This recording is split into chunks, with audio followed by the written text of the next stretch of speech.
చిన్న స్టోరీస్తో నేను స్టార్ట్ చేస్తాను.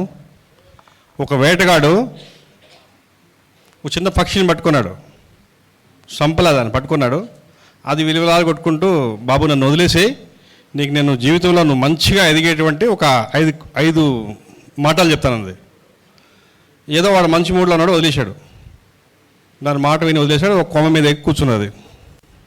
కొమ్మ మీద దగ్గర కూర్చొని గతాన్ని మర్చిపో. వాడు ఎవరంటే ఆ పక్షి చెప్పింది ఆ వ్యక్తికి, గతాన్ని మర్చిపో.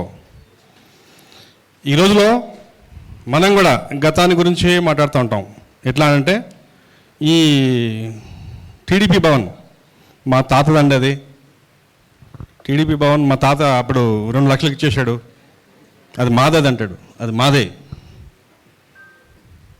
ఇంకొంచెం దూరం పోతే ఈ స్థలం మా నాన్నదిని అప్పుడు 10,000 రూపాయలు గజం అండి, తీసుకోమంటే మా నాయన వద్దన్నాడు.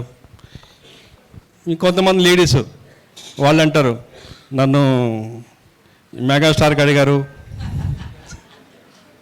నేను ఆయన చేసుకోపోయినా, నన్ను పలానా వ్యక్తికి అడిగారు, వాళ్ళని చేసుకోపోయినా నా బతికి ఇట్లా అయింది, అదైంది, ఇదైందని ఫీల్ అవుతూ ఉంటారు.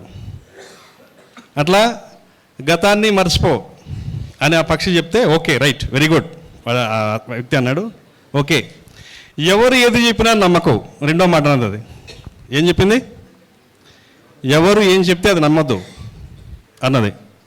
అని చెప్పంగానే అరే రే నీతో ఒకటి చెప్పడం మర్చిపోయాను నేను, నా కడుపులో 2 డైమండ్లు ఉన్నాయి.